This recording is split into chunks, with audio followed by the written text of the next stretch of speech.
ఆదేశాల మేరకు నిన్న రాష్ట్ర వ్యాప్తంగా జిల్లా హెడ్ క్వార్టర్స్లో ఈ వెన్నుపోటుపై ఉన్న పుస్తకాన్ని నిన్న ఆవిష్కరించడం జరిగింది. ఈరోజు ప్రతి నియోజకవర్గ కేంద్రాల్లో కూడా ఈ పుస్తకాన్ని ఆవిష్కరించి దీన్ని ప్రజల్లోకి తీసుకోవాలనే ఆలోచనతో ఆవిష్కరించడం జరిగింది. ముఖ్యంగా ఈరోజు చంద్రబాబు నాయుడు గారు ప్రజలను ఎన్నిసార్లైనా మోసం చేయగలరు అనేది ఈ ఎన్నికలతో అర్థమైపోయింది. గతంలో ఒకసారి చంద్రబాబు నాయుడు గారి మాటలు నమ్మి ప్రజలు మోసపోయారు. మరలా కూడా ఈ ఎన్నికల ముందు ఆయన ఇచ్చిన హామీలన్నీ కూడా ఒక్కటి కూడా నెరవేర్చకుండా ఇప్పటికీ సంవత్సర కాలం పూర్తి అయిపోయింది. ఇదే వెన్నుపోటు దినంగా ఈ సంవత్సర కాలం రోజున రాష్ట్ర వ్యాప్తంగా కూడా అన్ని నియోజకవర్గాల్లో కూడా అన్ని ధర్నాలు చేయడం జరిగింది.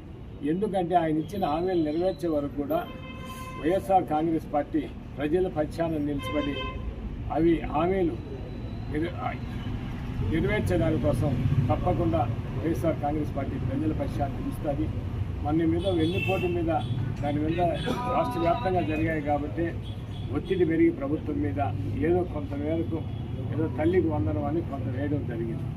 గతంలో జగన్మోహన్ రెడ్డి గారు కుటుంబంలో ఒకరికి ఇచ్చిన 80 లక్షల మందికి ఇస్తే ఈసారి చంద్రబాబు నాయుడు గారు కుటుంబంలో ముగ్గురికి 4 ఇచ్చినామని చెప్పి దాదాపు దాంట్లో చాలా కోత చేసి 50 లక్షల వరకే ఇవ్వడం జరిగింది. ముఖ్యంగా ఈరోజు నిజంగా చంద్రబాబు నాయుడు గారు ఒక ముఖ్యమంత్రి కాకుండా ఒక పార్టీ అధ్యక్షుడు మాదిరి వైసీపీ వారికి ఏం చేయగాకండి, కేవలం మన కార్యకర్తలకే జరగాలని అని మాట్లాడడం నిజంగా ఒక ముఖ్యమంత్రిగా మాట్లాడుతున్న మాటలు కాదండి. ఈరోజు తల్లికి వందనం కొంతమంది చెప్తారు మాకు పడలేదండి. ఈరోజు అది అర్థం అవుతూ ఉంది.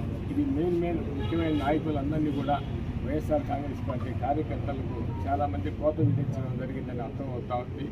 నిజంగా మీరు ఇచ్చిన హామీ మేరకు కుటుంబంలో ఎంతమంది ఉన్నా అందరికీ పూర్తిగా ఇచ్చినప్పుడే అది పూర్తిగా ఇచ్చినట్లు అవుతుందని కూడా తెలియజేస్తే ఇంకా మీరు ఇచ్చిన హామీలన్నీ కూడా నెరవేర్చాలా.